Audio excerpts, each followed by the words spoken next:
10장 1절에서 24절까지 좀 양이 많죠. 10장 1절에서 24절까지입니다. 한 목소리로 읽겠습니다.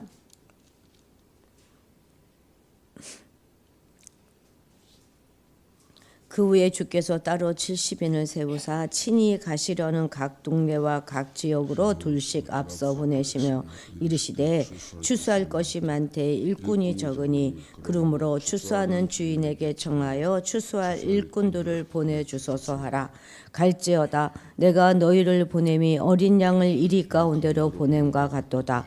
전대나 배낭이나 신발을 가지지 말며 길에서 아무에게도 무난하지 말며 어느 집에 들어가든지 먼저 말하되 이 집이 평안할지어다 하라. 만일 평안을 받을 사람이 거기 있으면 너희의 평안이 그에게 머물 것이요 그렇지 않으면 너희에게 돌아오리라. 그 집에 유하며 주는 것을 먹고 마시라.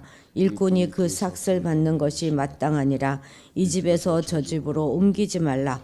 어느 동네에 들어가든지 너희를 영접하거든 너희 앞에 차려놓은 것을 먹고 거기에 있는 병자들을 고치고 또 말하기를 하나님의 나라가 너희에게 가까이 왔다 하라. 어느 동네에 들어가든지 너희를 영접하지 아니하거든 그 거리로 나와서 말하되 너희 동네에서 우리 발에 묵은 먼지도 우리가 떨어 버리노라. 그러나 하나님의 나라가 가까이 온 줄을 알라 하라. 내가 너희에게 말하노니 그날에 소담이 그 동네보다 견디기 쉬우리라.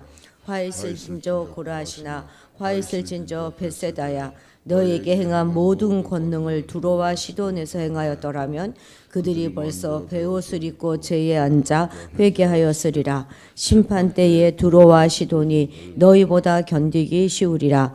가버나움아 내가 하늘에까지 높아지겠느냐 음부에까지 낮아지리라. 너희 말을 듣는 자는 곧 내 말을 듣는 것이요 너희를 저버리는 자는 곧 나를 저버리는 것이요 나를 저버리는 자는 나 보내신 이를 저버리는 것이라 하시니라. 70인이 기뻐하며 돌아와 이르되 주여 주의 이름이면 귀신들도 우리에게 항복하더이다. 예수께서 이르시되 사탄이 하늘로부터 번개같이 떨어지는 것을 내가 보았노라.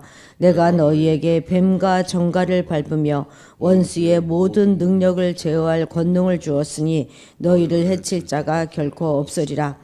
그러나 귀신들이 너희에게 항복하는 것으로 기뻐하지 말고 너희 이름이 하늘에 기록된 것으로 기뻐하라 하시니라. 그때 예수께서 성령으로 기뻐하시며 이르시되 천지의 주제이신 아버지여 이것을 지혜롭고 슬기 있는 자들에게는 숨기시고 어린 아이들에게는 나타내심을 감사하나이다. 옳소이다. 이렇게 된 것이 아버지의 뜻이니이다.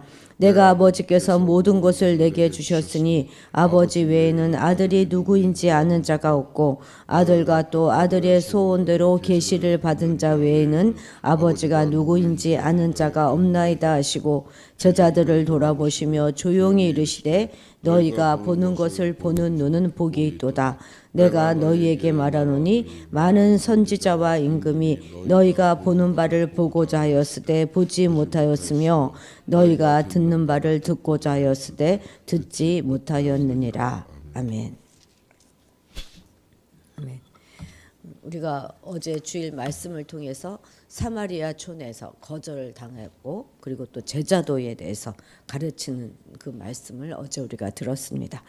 이제 예수님께서는 제자들을 여러 동네에 이제 동시에 파송하셔서 하나님의 나라를 전파하게 하십니다. 12제자 파송에 이어서 두 번째 파송이죠. 이번에는 70인 제자를 세우셨는데요. 여기서 말씀하시는 70이라고 하는 숫자는 온 열방을 상징하는 그런 숫자입니다. 그런데 이 70명의 제자를 파송했다는 이 사실은 오직 누가만 기록하고 있는 특별한 자료입니다. 1절에 보면 보냄을 받은 각 동네와 각 지역은 바로 예수님이 가려고 했던 그곳이었다. 가시려고자 친히 가시려는 각 동네에 되어 있지 않습니까? 그러니까 바로 그곳으로 제자를 보내신 거예요. 그러니까 제자들은 지금 예수님을 대신해서 파송받은 것이죠. 그렇기 때문에 그 제자들에 대한 사람들의 반응은 곧 예수님과 하나님 나라에 대한 반응이 되는 것입니다. 자, 우리 2절 같이 읽겠습니다. 이르시되 추수할 것은 많되 일꾼이 적으니 그러므로 추수하는 주인에게 정하여 추수할 일꾼들을 보내주소서 하라. 아멘. 여기서 추수할 것이 많다 하는 것은 궁극적으로 메시아가 도래할 그런 종말의 때에 구원받을 자가 많다 하는 그런 말인 것입니다. 그러니까 이 말을 달리 표현하면 구원받아야 될 자가 많다 그런 말이 되는 것이죠. 요즘은 정말 전도가 잘 안 되는 그런 시대입니다. 참 어려워요. 우리가 어제 주일날 잠깐 나가 보았지만 잘 받지 않습니다. 이전에는 막 교회만 세워놓으면 사람들이 막 몰려왔던 그런 시절들도 있었으면 지금은 전도하는 것 자체가 너무나 쉽지 않습니다. 그러나 여전히 하나님의 구원 섭리는 왕성하고 구원받아야 할 영혼 동안 허다하다는 것이죠. 사실 이 세상의 모든 사람들은 다 구원받아야 될 대상들입니다. 왜냐하면 하나님은 모든 사람들이 다 구원에 이르시기를 원하시기 때문에 그렇습니다. 당시 주님을 따르는 무리들은 수만 명에 이르렀어요.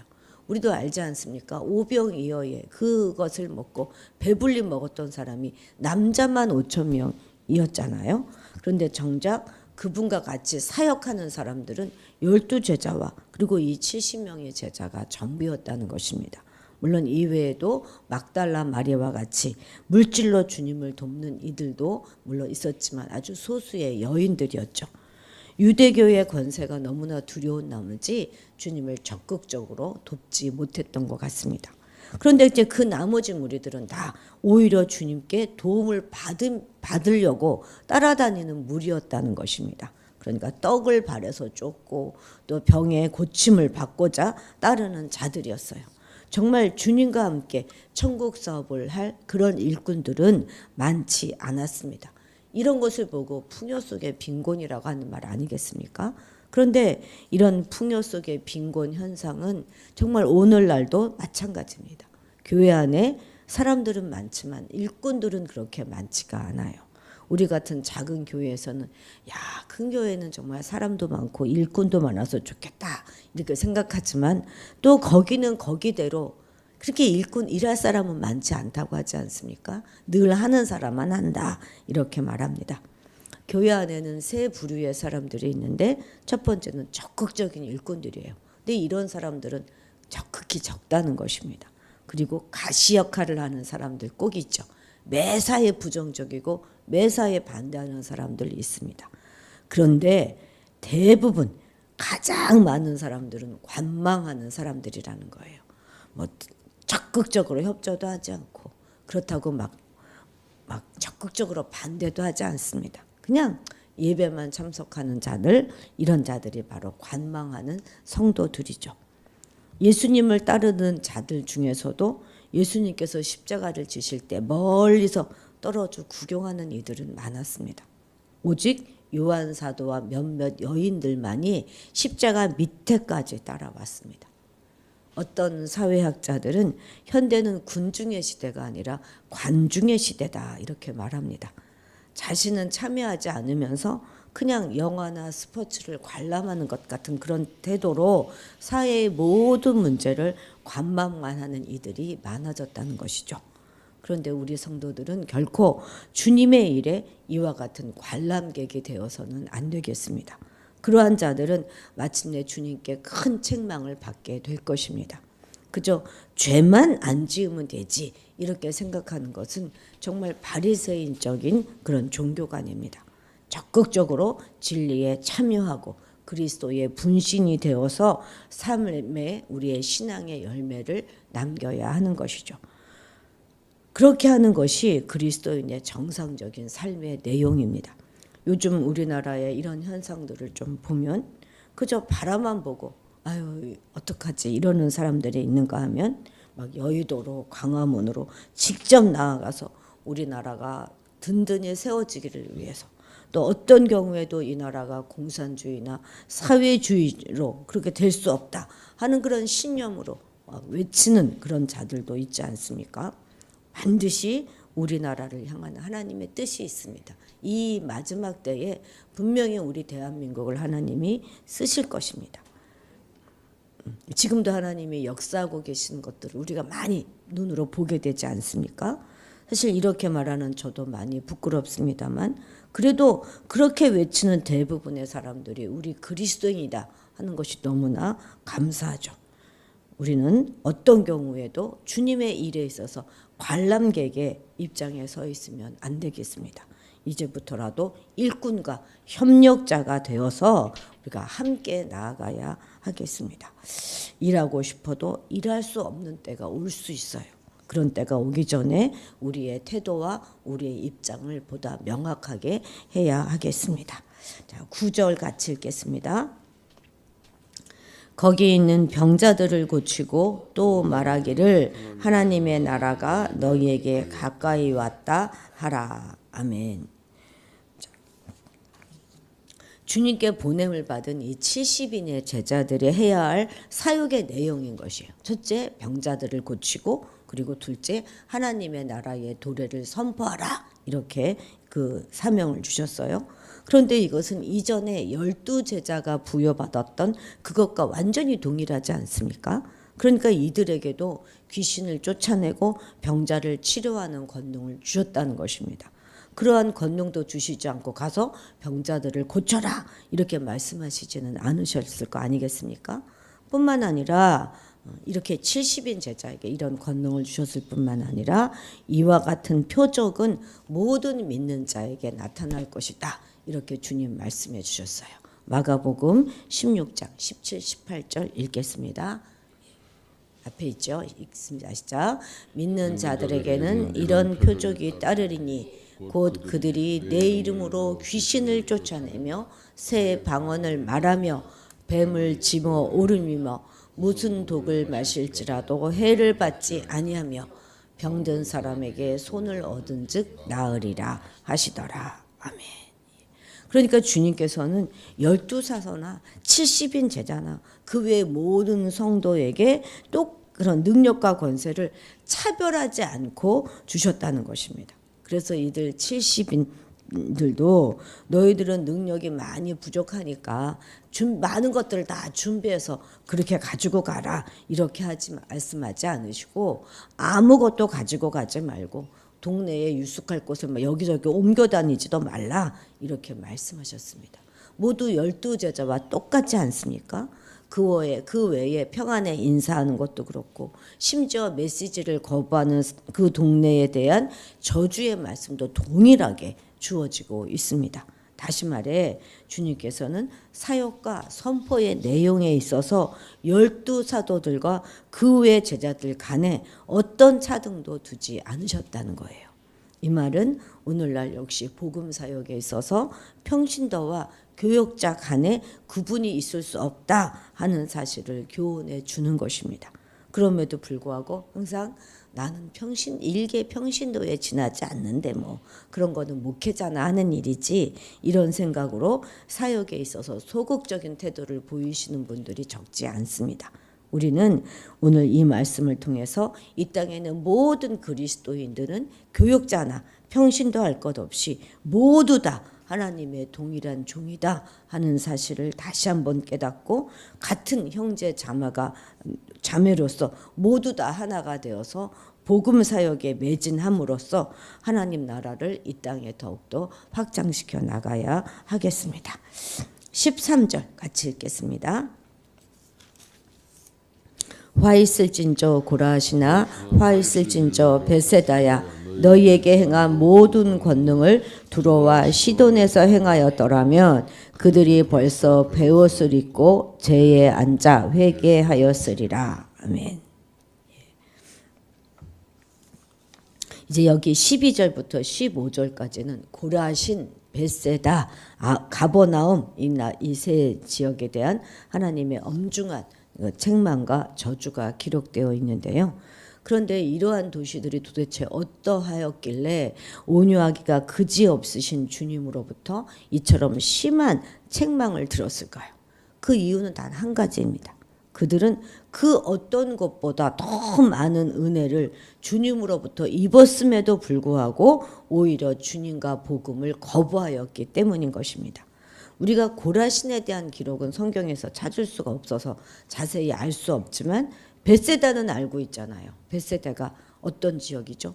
오병이어의 기적이 일어났던 곳이 바로 이 벳세다이고 또 이곳에서 주님이 소경을 치러하셨습니다. 가버나움은 더 말할 것도 없죠. 주님의 집이 있었다 이렇게 언급되는 곳이고 갈릴리 선교의 중심지였어요. 그리고 백부장의 종도 치료하셨고 야이로 해당장 야이로의 죽은 딸 살리시고 혈류병 여인도 고치시고 그런 아주 엄청난 이적을 베풀었던 곳이 바로 이 가버나움입니다. 그럼에도 불구하고 그곳 사람들은 주님과 그의 복음을 받아들이긴커녕 교만하여져서 배척하고 있는 것입니다. 하나님의 은혜와 우리들의 책임은 완전 정비례해요. 은혜가 크면 클수록 책임 또한 커지는 것입니다. 그런데 오늘날 성도들 가운데는 이 벳세다와 가버나움처럼 행동하시는 분들 은근 많습니다. 자신의 신앙 경력과 교회 내에서의 지위, 심지어 세속적인 학력과 재산들을 내세우면서 교만해지는 사람들이 많은 것이죠. 또한 자신만이 아주 하나님으로부터 특수한 은사를 받았다 이러면서 다른 성도들을 무시하는 그런 사람들도 있습니다. 만약 그렇다면 스스로를 하나님의 선민이요 율법을 아는 자로 자랑하면서도 오히려 율법을 배척하였던 유대인들과 다를 것이 무엇이 있겠습니까? 아니 우리가 하나님으로부터 더 많은 은혜와 축복을 받았다면 교만할 것이 아니라 오히려 더욱 두려워하면서 겸손히 행해야 하는 것이죠. 그리고 자랑하려고 하거든 사도 바울처럼 모든 것을 주 안에서 자랑하되 오히려 우리의 약함을 자랑하고 주님의 십자가와 복음을 자랑해야 하는 것입니다. 하나님은 많이 받은 자에게서 많은 것을 찾는 분이다 하는 것을 우리는 반드시 잊지 말아야 하겠습니다. 20절 읽겠습니다. 그러나 귀신들이 너희에게 항복하는 것으로 기뻐하지 말고 너희 이름이 하늘에 기록된 것으로 기뻐하라 하시니라. 아멘. 우리가 사역을 나갔는데 막 귀신이 항복하고 그러면 그거 얼마나 기쁘겠습니까? 그죠? 어제 제가 최은숙 집사님께 전화를 드렸는데 감기로 그렇게 고생을 또 엄청 하시더라고요. 너무 오래됐는데 근데 제가 기도를 못 해드렸어요. 깜빡 잊고 못 해드린 게 아니라 그 전주일도 제가 전화해서 기도해 드렸고 또 종종 가끔씩 전화해서 기도들이 해드리곤 했는데 뭐 하나도 차도가 없다고 하니까 더 심하다고 하니까 기도해 드릴게요. 이 말이 차마 안 나오더라고요. 야 정말 능력도 없는 목회자 만나가지고 참 고생하신다 이런 생각에 막 풀이 제가 완전히 죽어서 네 새벽 때 우리 기도할게요 이러고 끊었습니다. 근데 귀신이 막 항복하고 떠나가는 것을 보면 춤이라도 추고 싶을 것 같습니다. 그런데 예수님은 제자들에게 그 사역의 성과보다 더 중요한 것은 그들의 이름이 생명책에 기록된 것이다 이렇게 강조하셨습니다. 이는 성도들의 기쁨의 근원이 무엇인지 하는 것을 잘 보여주는 것이죠. 그렇습니다. 성도들의 이름이 하늘 생명책에 기록됐다 하는 것보다 더 큰 기쁨은 없습니다. 그것은 성도들의 모든 기쁨의 근원인 것이죠. 또한 우리의 이름이 하늘에 기록된 것, 그것을 생각하면서 주눅들 이유도 없는 것이죠. 그만큼 우리는 대단한 존재들입니다. 사실 귀신이 항복하는 것 같은 제자들의 권세와 능력과 은사는요, 영원한 것이 아니라 일시적인 현상에 불과한 반면에 하늘에 기록된 성도들의 이름은 영원할 것이기 때문에 더욱 그렇습니다. 영원한 하늘나라에서는 더 이상 사단의 세력이 존재하지 않기 때문에 그러한 은사들은 더 이상 필요가 없게 될 것입니다. 또한 그러한 능력과 은사가 구원의 보장을 해주는 것은 아니지 않습니까? 정말 우리가 진정 기뻐해야 될 것은 하나님의 구원의 은혜인 것이지 일시적인 은사가 아니라는 것을 다시 한번 기억해야 하겠습니다. 세상에서 가장 복된 자들이 바로 우리다 하는 것을 잊지 말고 오늘도 건강하게 살아가십시다. 기도하시겠습니다. 하나님 아버지, 성도인 우리들이 예수님을 통하여 하나님과 더욱 친밀한 관계를 늘 유지할 수 있게 되기를 소원합니다. 우리가 단지 관람자가 아니라 주의 일꾼이요 협력자가 되기를 원합니다.